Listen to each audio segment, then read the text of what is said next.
Namaste everyone. I welcome you all to the 62nd session of GURUBODHA.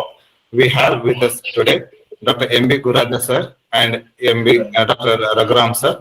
I dedicate this and all of my works at the holy feet of Dr. A. Chandrasekhar Uduppa. And this session is made available live exclusively to our weekly class subscribers. So, coming to the topic of the day, there are very rare herbs which target the blood circulation, respiratory system, and cardiovascular system very efficiently. And Pushkaramula or Inula racemosa is one among them. A very unique herb. Inula racemosa is one of the important herb as well as a unique one. Typically, it is growing at the very high altitudes of Himalayas, and definitely it is one of the endangered species right now. When it comes to its efficacy to treat so many conditions, particularly related with respiratory system, it's one of the wonderful drug, particularly when the person is coughing a lot, and due to that coughing, he developed a pain in the flanks. To overcome such flank pain, Inula racemosa or Pushkaramula is one of the important drug. Acharya Charaka says very clearly, Shwasakasa, Hikka, Parshvashoola, Haranam. Very clearly, it is for the Parshvashoola, a very important drug. Its availability is somewhat question mark because there are a lot of issues in collecting these things because it's an endangered one. But anyhow, now it is under somewhere in the higher altitudes of Himalaya. It is also under agriculturing thing. It is being undergrown, cultivated. So anyhow, this is one of the wonder drug which has a versatility in treating Shwasakasa, Hikka and Parshvashoola, particularly the symptoms related with the respiratory system to a large extent. This Parshvashoola is kind of very not so very common symptom. Some people correlate it with pain in the flanks, and some people even correlate it with angina pectoris. And I think Vaidya Subhash Sharma of Delhi had mentioned in one of the discussions that it is used in pain arising due to cardiac reasons. So maybe that is the versatility of Ayurveda. Each and every drug can be used as per one's own convenience and his intelligence. That's what Ayurveda has said very clearly. The one who is able to do the planning for treatment is the physician. He can able to use his yukti and treat the condition. So whereas Parshvashoola, for a term it's being taken, anything on the sides of the chest. So it may be arising due to, as Dr. Subhash Sharma sir said, it is from the cardiac origin, or it may be due to the continuous sudden jerky expansion of the costochondral muscles and intercostal muscles. Maybe because of that, the person is experiencing pain. So in those conditions, definitely it is a drug of choice. It can be used. And coming to its Sanskrit synonyms, Padmapatra, Kashmira. Probably Kashmira refers to its availability in higher altitudes. Sir, and any other special observation to be made here, sir? Very difficulty is in identification of this drug when it is. Useful part is available in the market because it's a very much closely resembles with the kushta, the plant Sasuria lappa, and its useful part. That's why many times it's called in Hindi, it's called as a mita koot and katua koot. They say they make a difference. So that's the reason we have got two varieties of available. Sometimes both are admixture to one another, maybe because of both are growing in a similar altitude and similar places. But people who collect it, they are not so skilled. Then there is chances of mixing those things. That is also there. And many times the vendors straight away substitute this one another against the other. When you ask for a pushka, they will give you Pushkaramula, and when you ask Pushkaramula, they give pushka, something like that. But it is difficult to understand why that happens. But one important reason being, because both are growing in a similar altitude and similar locations and geographic conditions, that's the reason very easily we can find them. Both can be mixed together, or it may be voluntarily admixture, or it may be accidentally mixed. Yeah, I took this picture in while visiting a pharmacy. Does this resemble to Pushkaramula, sir? Can It is marketed sample of Pushkaramula, but by just by looking at this, it's very difficult to adjudge and analyze that this is the Pushkaramula. Pushkaramula looks like this. Even the Kushta looks like this. Sasuriya Lappa also looks like this. moving on? Yeah, yeah. Classical categorization. Charaka, Acharya Charaka has clearly mentioned it as Shwasahara.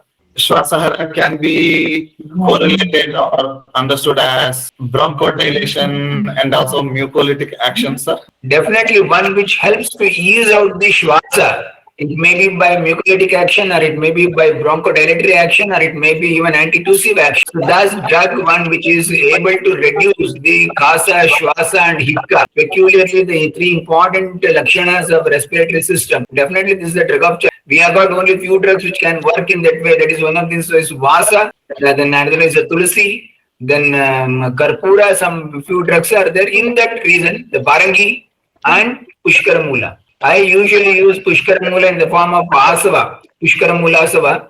It is very abundantly available. I usually mix it up with Arista and give it, and it gives results in particularly the respiratory illnesses like it may be even bronchitis, congestion in the chest, mucolytic conditions, the person is coughing too much and producing a productive cough with yellow color sputum. So usually we use these conditions and it gives results. Yeah, so regarding Parshvashoola, I would like to add a couple of points. Parshva actually translates to sides of the body. So we can consider two things here, Udara Parshva and Ura Parshva. So Udara Parshva is the sides of the abdomen or the belly. Ura Parshva is the sides of the chest region. So the entire region from the axillary region to the upper point of the hip is considered as Parshva. So there are two Parshvas, one on the right and one on the left. Again, they can be divided into Urdhva Parshva and Adha Parshva, like upper Parshva and lower Parshva. Upper belongs to the sides of the chest and lower belongs to the sides of the abdomen. If it is not specified, Parshva will be taken as Ura Parshva only. If it is not specified, it will be taken as default as the sides of the chest itself. So coming to Pushkaramula in Parshvashoola, yes, it is as Gururaja sir already detailed it. It is the one drug of the choice and the best one in Parshvashoola. So many people haven't experimented this on the Udara Parshvashoola, but I think even in some conditions of the abdominal pain, when it is related to the sides of the abdomen, so where the pain is so whatever organs, we need to study that particular region of anatomy. So if the pain is limited and also to that particular sides of the abdomen, we can use Pushkaramula. So that is a broad spectrum idea so to be implemented. Even I haven't used that in Udara Parshva. So whenever we discuss Parshva, it is discussed as Ura Parshva and Udara Parshva. In Ura Parshva, yes, clinical findings and also experiences of practice, it tells that it is one of the best one. So what comes in Ura Parshva is both conditions like the heart conditions, the lung conditions, the pleural conditions, all those conditions should be taken. Even the pleurisy, the pleural pain, almost everything, all the pains coming towards the side or which starts in the center of the chest or in the middle part in the mid clavicular line and then goes towards the left side, so that is subaxillary region, and it just concentrates in that particular region, should be considered as Parshva itself. In all these conditions, Pushkaramula can be thought of. When we speak about Shwasa and Kasa, these are the main diseases which are causing the Parshvashoola, and Shwasa and Kasa can have a cardiac origin as well as a lung origin as well as a pleural origin, so as well as costochondral, as Gururaja sir already said, the intermuscular, so that is the muscle pain, also the muscles located in the sides of the chest and in between the ribs, that can be considered as Parshvashoola. So all these conditions should be considered while using Pushkaramula. One more thing I found very effective in Pushkaramula is, again, it is endangered and it is not available. So that is Shrunga Bhasma or Mruga Shrunga Bhasma, so which is very effective in Parshvashoola. I have seen physicians mix this Pushkara and Mruga Shrunga Bhasma, both those things like Pushkaramula Asava or something, Pushkaramula. So with a pinch of Mrugashringa Bhasma. Mrugashringa Bhasma again, I think it is endangered and it is not at all available. So I don't know. Some pharmacies are preparing that. So probably I don't know whether it is good enough to sell it in the counter or not. So many people, even after having the stock, have hesitated to use Mrugashringa Bhasma in the pharmaceuticals or so wherever we can procure that particular drug. So Shringa Bhasma is one of the best one other than Pushkaramula in handling the cases of Parshvashoola. So these are the points just I want to add to the discussion. Thank you, Raghuram sir. Gururaja sir, please. As rightly pointed out by Dr. Raghuram regarding that Shringa Bhasma can be added. Many times it so happens that Shringa Bhasma is once again, it's an animal origin one and it is protected under Wildlife Protection Act. We can't simply pile up the stocks of Shringa. Mrugashringa is the horn of the deer. So it is regulated by the government. We cannot take it as it is. So once I heard one of the pharmacy has kept a lot of things which is open purchase from market. And the wildlife department people, they approached them and asked for the bill and so many things. Then they had a lot of issues and they taken confiscated all those things and they burnt. So the huge cry was there. So that's the reason Mrugashringa is also once again endangered or it is very highly protected under the Wildlife Protection Act. It will be difficult for us. But what the drugs we can use it in the respiratory system is easily available. And the best one is Vasa at our disposal. Arangi at our disposal easily it can be Tulasi, Karpura and even Trikatu. So these drugs are very good at our disposal. We can use it even to some extent Dashamula. Of course, there are some controversies regarding the selection of the drugs in Dashamula. Otherwise, we have got plenty of these things available which can be used in those conditions. Pushkaramula, definitely a drug of choice in Parshvashoola. There are certain companies producing Pushkaramula in the form of Pushkaramrita or Pushkaramula Asava. It is available in the market, but exactly the source, it is somewhat question mark with that, but it is not all available. It is not also true. It is available. People are using it. Maybe it is mixed with sometimes Kusta and sometimes Pushkaramula. But typically this grows in high altitudes of Himalayas, those areas. And that's the reason the one who collects it, it's an unskilled labor. So definitely you have a chance of mixing those things. And once it is mixed up, it is very difficult to separate by the naked eye. Yes, Barangi is another masterstroke, what Gururaja sir said. Barangi, I think it is one of the underrated herbs in the medical practice, especially when it comes to Kasa and Shwasa. One of the brilliant choices in the respiratory condition. Barangi Kashaya itself, just like Dashamula Kashaya. If nothing is available like a poor man's cashew nut, Dashamula is one of the best one. Dashamula Kashaya itself, prepared hot and served fresh. So I think it acts like a bronchodilator and really good. It also is helpful in eradicating the Parshvashoola. And yes, I found what Gururaja sir said is one of the best choices there. And thanks to Gururaja sir for clarifying that legal issues related to Shringa Bhasma. One more medicine I found very effective in the emergency conditions of respiratory conditions as an adjuvant or as a main medicine is the Abraka Bhasma. Abraka Bhasma is one medicine, so which is really helpful apart from Shringa Bhasma. Thank you, there, sir. And I personally think about Pushkaramula when there is a cardiac disorder associated with respiratory symptoms, especially in elderly people. These are major chemical constituents. And any specific tip to identify the fresh herbs, sir? I mean, if somebody goes to Himalaya and if he encounters that. Typically, the plant you can identify with has a yellow colored flowers and some like sunflower. Yes, exactly the same type. That is easy to identify them. And once you can identify them, you can pluck it out and you can get the roots. It is the only way we can control over it. Otherwise, it is very difficult when the dry sample of roots are given in the market. Very difficult to bifurcate or separate that it is a Pushkaramula or Kusta. But it is not even impossible. It is possible, but it requires a continuous and very fine observation so that you can make it out. Yeah, and because of its, because it's near its extension, even in exports also is banned for like legal export. I think Pushkaramrita is one easily available formulation, which is very effective. So I found it really effective in respiratory cases. Easy prescription, Pushkaramrutam, I think from Swadeshi Pharmacy. So it is highly effective in these conditions. If you cannot find Pushkaramula, identify it and prepare some medicines. Pushkaramula Asava, as already mentioned by Gururaja sir, and Pushkaramrutam. So I think from Swadeshi Pharmacy. So these are the two best choices containing Pushkara. Coming to its Pushkaramula's Guna and Karma, it almost has all the qualities of a standard spice. Definitely, it is Katu in nature. It has a Lagu Guna, Tikshna Guna. That because of that piercing nature is there. That's the reason it breaks open the Kapha, and its Virya is Ushna, Vipaka is Katu. Typically, like any other which is respiratory drugs which are used in the respiratory system, typically has these qualities.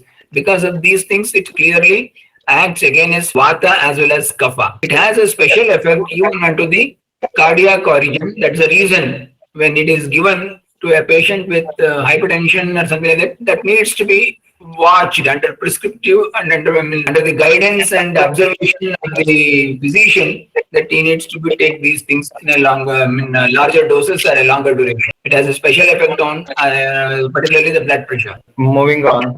So these are the various shlokas. First one, Charak Samhita, Sutasana 25th chapter, Agra Sangraniya, as Gururaja sir has already elaborated. Next is Bhava Prakasha, again, Kasa, Aruchi, Shwasa, Parshvashoola is explained. Then Dhanvantari Nigantu also explains similar thing, Katu, Ushna, Kaphavata, Jet. Shofa is also especially mentioned there, Shofa and Admana in particular, Shwasa, Hika, and also very similar explanation even in the Raja Nigantu also. So this chart again explains all the things that have already been discussed.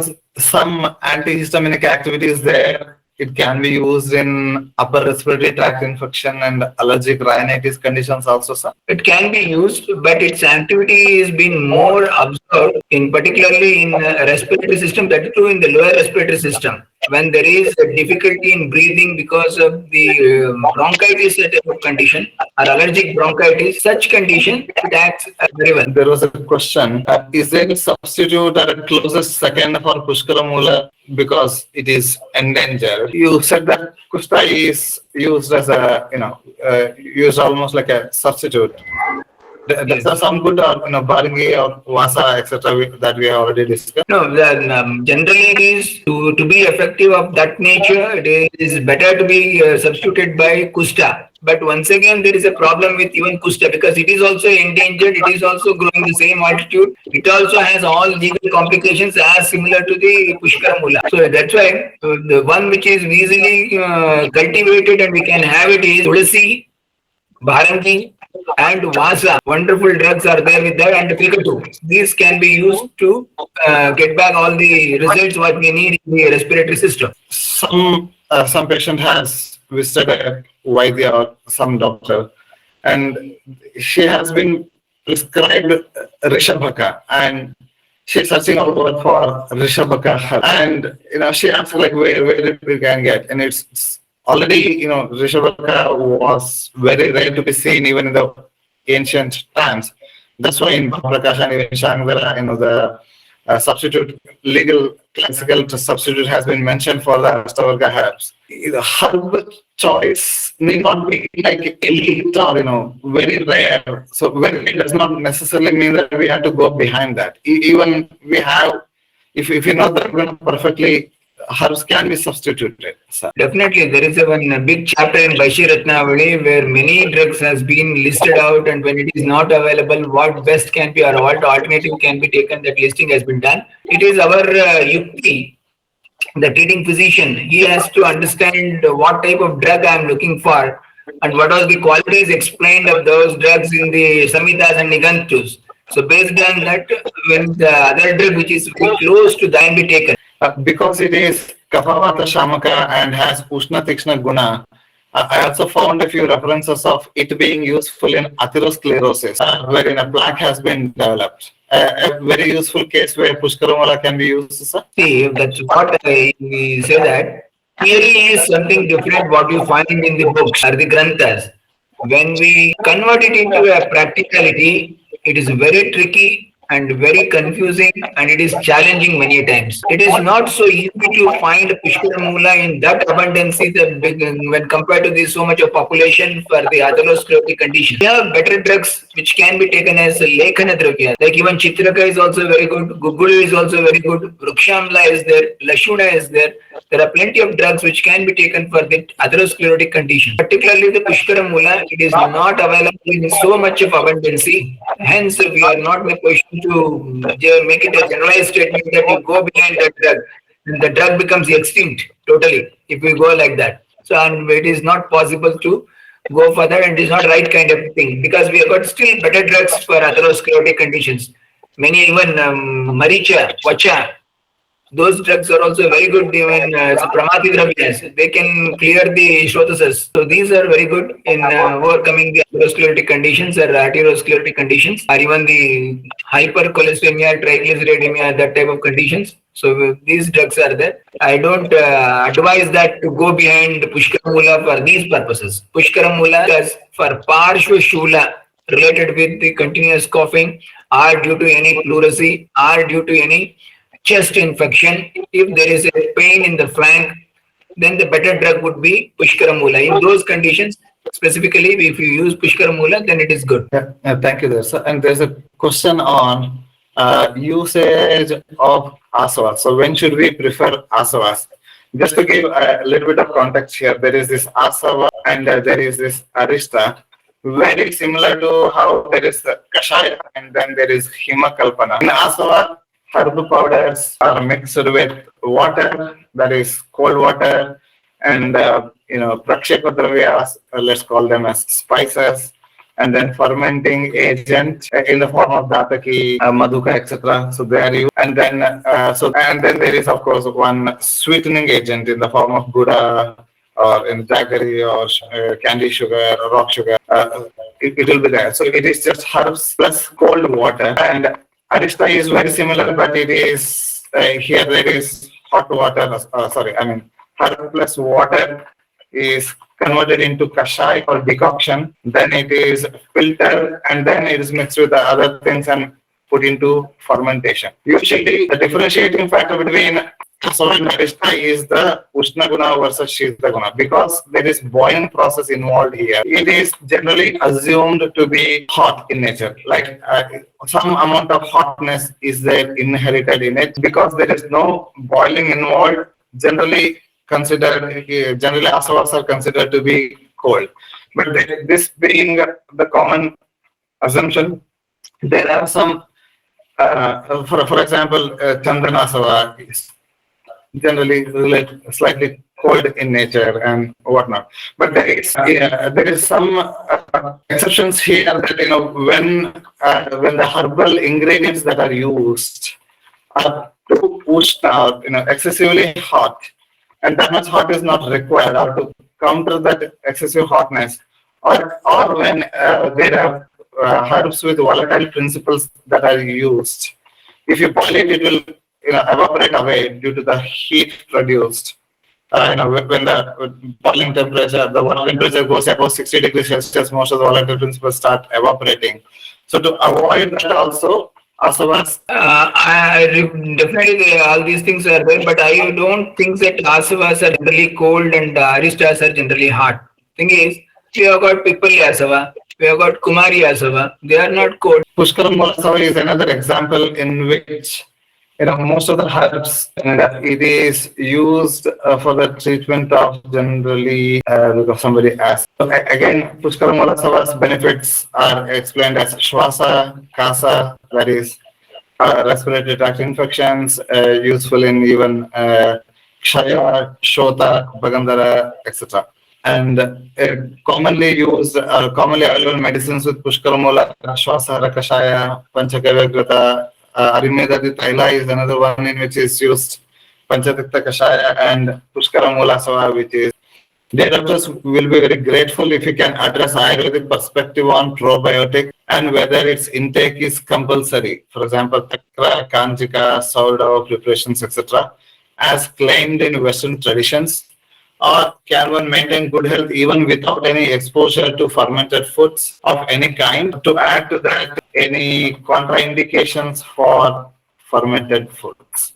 Definitely, the probiotics is a term used by the Western community, whereas in Ayurveda, very clearly they have attributed this type of things to the fermented foods like takra, kanjika, and all these things. In this particularly takra, very clearly they have mentioned Bhojanante Kim Peyam, very clearly mentioned Bhojanante Takram. So very clearly at the end of the food you need to take takra. That's the reason why it helps in the digestion process, and it helps to maintain the gut bacteria, and it helps to create the sufficient vata and agni, and it also has a grahi tattva. It helps in absorption. So for that reason takra has been mentioned, and very clearly consuming that type of fermented things will definitely increase the chances of digestion increases inside the body, because it makes the body, foods to get digested and assimilated.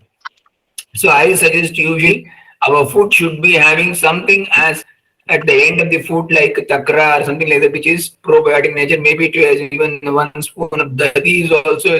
Takra is the best. Someone has asked, can it be taken even after breakfast also, or is it only after dinner? We need to understand the concept here. That is, that something like takra should be taken at the end of the concept. There is no differentiation of breakfast and dinner and that things. Very clearly, Ayurveda mentioned Dvi Annakala. There is only 2 Annakala. During Annakala, whatever the Anna you consume it, later that you use this takra. That's the reason they are mentioned Bhojanante. It doesn't mean Bhojana means only the meals. Even the tiffin, whatever we consider nowadays, and consuming those things at the time of Annakala with full stomach. That is also act as a Bhojana. Yeah, so without even knowing about the probiotics or mentioning probiotics, even before the word probiotics took its origin, so we have been, as a part of our custom and tradition, we have been using takra and pradi in our foods. So like, so down south, we also take at the end of the meals, as Gururaja sir said. So there is a habit of taking the rice with curds or rice with buttermilk. So we end the or drinking a glass of buttermilk with a little bit of ginger or some spice or curry leaves or whatever the family practices go upon. So even without, even before, much before these terms probiotics and other things came into origin, buttermilk, curds or yogurt, what we can call it as, they were part and parcel of our food always. So yeah, definitely. And we need to see the other way also. I have found many of my patients telling that they're not compatible or their kids are not at all taking curds or buttermilk, even if they are forced into the diet, like it has come through the tradition of our family, please take these things, you have to take. So even if it is implemented on the kids are not ready to take buttermilk. Slowly the tradition has stopped of taking buttermilk or curds. Kids have started getting aversion towards those things. They don't take it, and parents are also concerned whether we are giving probiotics to the kids or not. They are once curds is given or buttermilk is given, the kids puke. So a lot of mess up is there with the food. So even we need to see that particular point. Point number 3 is compatibility. Many people don't have compatibility taking the. So probably the evolution of the quality of curds and also the buttermilk, probably we don't know what type of, how good it is right now. So in ancient times, it was prepared in home, it was stored in home, it was taken. Nowadays, we purchase it from the market. How good it is, we don't know. So people have aversion. So many people have said that they have never taken buttermilk or curds in their life and still they are feeling healthy. They don't have gut related issues at all.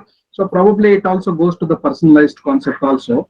So considering all these conditions, we may take it as it goes according to the practices, individual choices, customized food, or the foods which has come into the practice in the families, taking as a practice, not taking also as a practice, and slow detachment and still not finding any problems related to the gut. So there are so many dimensions we need to see about those things. But having said that, these two are important ingredients of the Indian food. It's very clearly we need to understand why this probiotic or something like that has came into existence. They observed this. There is a supportive bacteria inside our gut which is supporting the digestion process. And what can improve it? Based on that, you can observe in the market, we have got a lot of lactobacillus capsules, tablets are available, even the granules are available. Many antibiotic drugs are also associated or given with some lactobacillus. They mention it as something like Amaxolin LB. That's the reason why that the Sporlax. So many drugs are there. So the reason is they know that when antibiotics are given, it is going to kill the supportive bacteria also inside the gut. So that's the reason they want to give it a supportive bacteria, probiotic bacteria in order to improve their colony. So that is the reason they'll use these drugs. And probably Ayurveda people, they are very clever and they understood this, how it is going to help and where is the probiotic material and how to consume it. That's the reason the acharyas are very clearly mentioned Bhojanante Kim Peyam, how it should be taken, what is the Grahi Lakshana of this, or why it is called as Grahi, Takra is Grahi, all these things, and when it should not be consumed. Very clearly said, Takra should not be consumed during particularly Grishma Ritu. So all these things are very clearly mentioned because it is Ushna in nature, and people are very fond of consuming lassi in northern part of India. Throughout the year they consume it, and if you consume in that way, that there is a trouble, people should understand that your kapha and pitta will increase like anything. So that we need to understand. But why the king, as Dr. Raghuram sir said, why that children are facing a problem in towards or getting aversion towards these things is because they are tech savvy and they are driven by the market and they want to see everything in the form of advertisement. Nobody is there to advertise that you drink takra. Nobody is giving an advertisement of that kind. So that's why they are not accustomed to that. So when something is of this nature is there, then we need to adopt these things at home. So a mother has to take the leading role in cultivating these habits of good habits and what should be eaten and what should not be.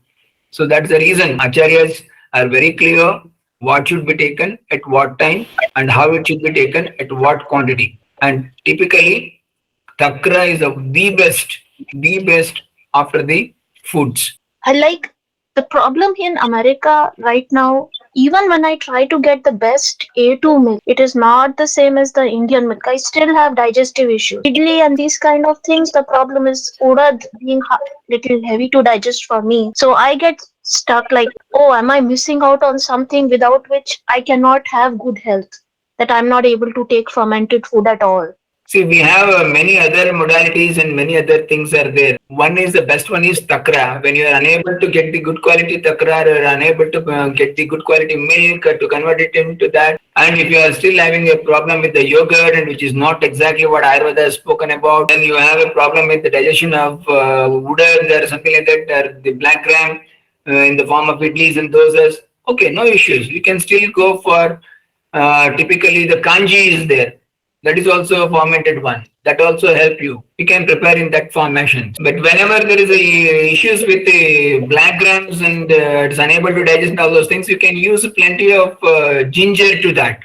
Ginger will help to digest those things. So coming to this Takra and Takra especially, it is the best one as we have been emphasizing myself, Gururaja sir, Dr. Hebbar sir also. And Ayurveda has also emphasized Takra as the best for gastrointestinal system and also as a medicine for, we should see it as a diet and also when regularly taken, it prevents, it is also a preventive medicine for many gastrointestinal conditions like a diarrhea or a screw, going in Ayurvedic terms, Atisara, Grahini, Arshas, for all these conditions, Takra is a preventive medicine, a curative medicine, an important diet, and almost a wholesome diet we can consider it as. With practice it goes.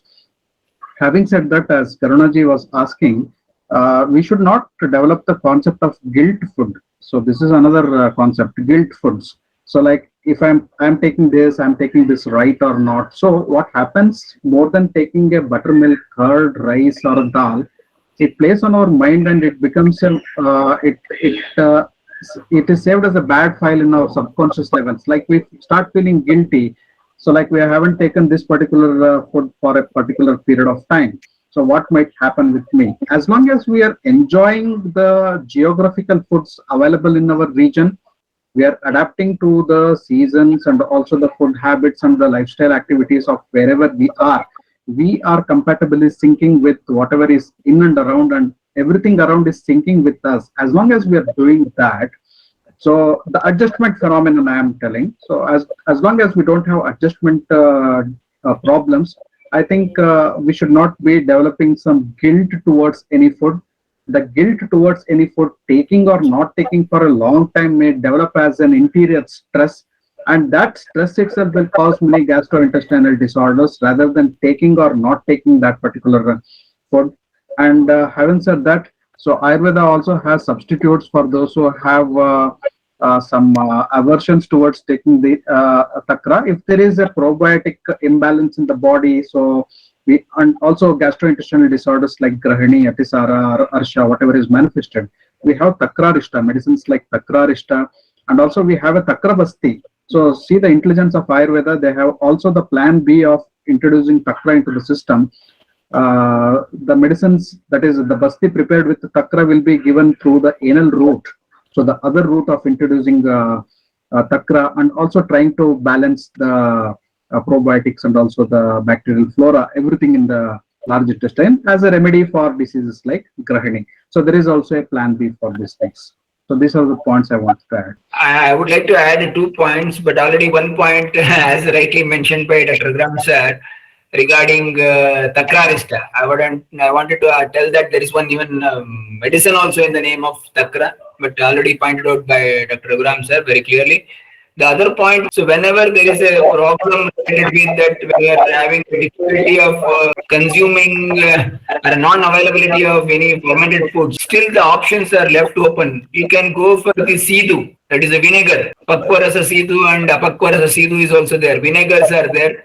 To some quantity, they are also going to help you to have the fermented foods that will help the things to get digested. Like there is this modern fermented liquids available in the form of like a kefir. Even pickles are also prepared again with vinegar, soy sauce, sauerkraut, sausages, and balsamic vinegar are few of the examples. Cider, and even for the wine also. And there is this famous theory on why we should have fermented food. Research-based science talks about like probiotic, gut health, all those things.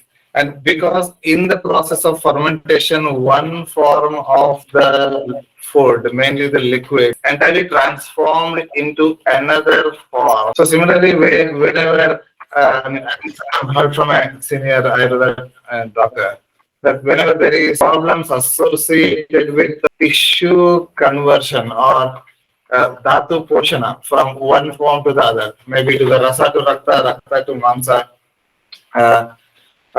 where there is this problem there, fermented foods and fermented medicines make sense. Famous examples given are when rasa to rakta is, when there is an issue with that, say lohasava comes to the mind, and so on and so forth. Rakta to mamsa, maybe ashwagandha arista. So I mean, this is just one theory which I heard from a very famous doctor. Namaste, Vaidiji. I have a little different question. I just would like to know how to explain for medical audience in Western medical terms what is Manovaha Srotas and how they function. Typically, Manovaha Srotas is, we can correlate to some extent the neurological conditions as well as some nerve related issues. But it is not only simply nerves, it also includes the cardiovascular system as well as neurology. So both things together, Manovaha Srotas, because Ayurveda says Manas present in Hridaya, and even many times it is all over also. So that's the reason we have 2 typical pathways that can be taken into consideration while explaining the Manovaha Srotas. Very good. So then I could say it's like neurological, cardiovascular pathways, neural and maybe also sensory and motor pathways. Could we say like that? It cannot be simply motor pathway, because in Manovaha Srotas, most of the things what it comes is the higher mental functions of discussion, observation, or absorption of the materials, or sankalpa, or finalizing it, or making a decision, or something like that. These things will come, which is bad, which is good, how it is good, what is right, what is wrong. All these comes, and these decisions will take place in the Manovaha Srotas. Whereas simply when we convert it into a motor things, then it becomes a neurological pathway there. Many other, including the Pakshagata, the paralysis, and so many other things will come. Yeah, to the question asked by Victoria Ji, Manovaha Srotas. See, Manas is considered to be a Ubhayendriya. So it is a Gnanendriya as well as a Karmendriya. It has dual functions to serve. So like it is a sensory system, entire sensory system, right from what I see, what I perceive, what the message goes inside, how it is analyzed, and what is the reaction to it. So a sensomotory cycle, what we can call it as. So since it is both a Gnanendriya and a Karmendriya, the entire sensory system taking the information and the motor system giving a response to that sensory system, everything comes under the purview of Manas. So beyond that, Manas and Vata has very close relationship. Niyanta praneta cha manasaha. In Vayu's functions, it is said Niyanta praneta cha manasaha. So it is a controller and activator of Manas. Vayu is more powerful than the Manas. So as Gururaja sir said, the Vayu system is totally the nervous system. So here the nervous system, the sensory pathways, the motor responses, everything in a combined way can be considered as Manovaha Srotas. And Hrudaya is said to be the seat of Manovaha Srotas. Now Hrudaya again has been classified into Urogata Hrudaya and Shirogata Hrudaya by some scholars. Hrudaya is of two types. That is one which is located in the chest, that is an anatomical heart. Shirogata Hrudaya, that which is located in the head, so that is the brain and the central nervous system. So when we considered Hrudaya as the Moola, as the root of the Manovaha Srotas, here the entire brain and the nervous system also will come into the consideration of Manovaha Srotas. So the brain, the nervous system, the sensory pathways, and also the motor responses, everything clubbed together can be considered as Manovaha Srotas. And also in some cases where some organs or some channels are explained from the physiological point of view, especially when we are explaining it to medical fraternity, we need not play their game and we can explain it with the pure Ayurvedic sense only. Definitely, we need to explain that they based on Ayurvedic parameters. Only wherever something which is somewhat coincidental and it is meeting the sayings of Ayurveda, then we can take the help of them just for the better understanding. Talking about the fermentation concept again, there are products, probiotic products available like beet kavas. They make using the vegetables and fruits, fruit vinegars, and also people are nowadays making the yogurt and milks out of the nuts like cashew nut curd, almond, sesame curd. So are these okay to use, or is it harmful for the body? Please can. It is very difficult to just say they are bad or they are good, because we need to understand that what they are. Because somewhere some people have developed something and they branded it as cashew curd. This cashew curd is a new term. We need to understand what is there, what they have done it. Then we need to understand the rasaguna virupaka of those drugs present in that, the dravya present in that. Then only we can say that whether it is good or whether it is bad or anything like that. So these are the new terms and new coined varieties and new explanations given by the one who has invented or someone who has created this or discovered this, something like that. So we need to assess those things. Then only we can say whether it is good to body or not, or whether it under the principles of Ayurveda or not. That are things we need to understand. Cashew nut curd. The process of making is just like the milk, where we add the culture of little curd and the curd is formed. So instead of regular milk, they use other nut milks. See, something which is in white in color, they call it as milk. It doesn't mean that it is milk. So many times it is so that it is consistency is something like curd, then they call it as a curd. Yes. It is not so that the term dagi has been explained, which is from the animal origin, and it is like that only. It cannot be taken as something that from the other type of things and they call it as something like from the herbal origin or something like that and say that it is dagi. It cannot be. Just for the sake of things, people say so many words and coin terms are there, but we need to understand it's basically in its rasaguna viryopaka, then only we can say whether it is good or bad, or whether it is helpful to the body, or whether it can be taken in a particular season, or it should not be taken, or how it should be consumed, or in what way it is good, all those things. Yeah. So to Nilimaji's question, see, the job of the food industry is to introduce new products and new combinations. And Ayurveda has spoken about Viruddha Ahara already. So we never know what combinations will, nut with yogurt, nut with milk, what the combination is going to yield, we don't know. Rasavirya Vipaka, as Gururaja sir rightly mentioned.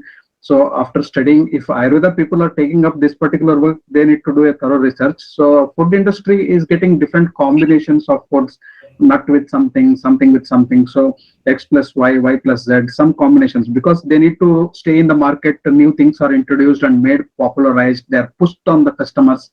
And later it is absorbed. So if there is a good feedback, it continues. If there is a bad feedback and some bad repercussions or some horrible things going on with that particular food, it is immediately withdrawn, some explanation is given and all those things. So the food industry is existing in this way. It's also a lobby in some countries and at some places. So different combinations are made and released into the market. We are tempted once we know that, okay, this is a new combination, let me try. So that if the temptation sticks on with it and everything goes good, it becomes a popular food. Otherwise, it becomes an unpopular food. But there are chances that the combination may act as Viruddha Ahara, so bad and odd combinations over a period of time. So we need to be cautious about these things. Like we know these are unknown foods. So like suddenly coming into the marketing, unknown combinations, we need to be wary about that and wait and see how the long process goes on with those particular foods, whether they get popular or not before consumption. And also we have the right to make choices of food. That is very important. So nobody can push anything on us. So it is our individual choices, how we look at that particular food. Will it be good for me and for my family? Will I take it and all those things? So the independent choices and the right to consume a particular food and make choices is also left out to us. So we need to be responsible. The concept of Viruddhahara itself has been explained to generate an emotion of responsibility within us while making food choices. Even not only that, people while keeping the names of the combinations and the new discoveries, they try to keep those names which are very familiar to the population. Right, it is easy for them to push those things. Instead of right. Cashew nut, he says a cashew nut sauce. Then it is a new thing. The people will take with caution. When he says cashew nut curds, because the people are very familiar to that, something like that. So something which is very popular, accordingly, that naming will be kept. Or sometimes to attract those things, typically the photos are being placed with some new names, something new in the market, like that. They'll be totally pushing new things into the things. And people are very fond of experiencing the new things. They always go and try, explore. Rightly said, sir. Rightly said. Feel like they're exploring the things. See, ultimately, we should not forget that it is we human beings. One group is producing the food, and another group is marketing that particular food. So, like the production and consumer, if there is a balance, then that is a super hit formula. So we don't know what will be the effect, but the more the takers, the more the buyers, the more popular the food goes on. So probably 10 years ahead, this will be one of the most popular foods. We never know, or it will go away from the market within a year. So these are all the temporary foods. So experimented on the human beings. So we ultimately should not be the like points of experimentation. So responsibility is very important here in making choices of food. And also, sir, if at all we want to go for fermented foods, fermented liquids, if you want to prepare on our own, probably the Phala Asava or the Asava even is mentioned by Charaka would come into picture. Just pulling out a few ingredients which are quite commonly available and have already been mentioned. For example, grapes is there as one of the sources of asavas, as mentioned by Charaka himself. Dates, grapes, gambari fruit, parushaka, falsa fruit, haritaki, amla fruit, jamun, kapita, jujube fruit, bear fruit, anasa is there, ashwata, udumbar, etc. So at least there are some traditionally mentioned ingredients which can be used for the fermentation and to make our own this one. Because in the in the cool area, I think they prepare with dates, fermented liquid with dates, which is very famous, and palmyra palm also. So, In Coorg district of Karnataka, they are being allowed to prepare wine at home, and they are doing it with the rice, the paddy. By using paddy, they make wine, and it is allowed. Because this type of wines, they observe that in the listing of those fruits. All those fruits from the year first, we had started with dates, the kashmiriya, and draksha. I observed that panasa. All these things are very typically the one which used for making of wines. So they have a capacity to digest the foods. That's the reason they have been using in that, and they are good to the gut also to some extent. Of course, all these should be taken in the therapeutic dosage. It should not be beyond the therapeutic dosage. how many months after delivery of the baby women can consume takra? Maybe after 2 to 3 months. Usually the purpurium period is somewhere between 2 to 3 months. And after that, it can be consumed only during if the purpurium period is falling in the winter seasons. Little bit caution should be there. Otherwise, no issues. We can go for it. After 2 to 3 months, you can go for the consumption of takra. That brings to the end of this session. So see you in the next session of Gurubodha.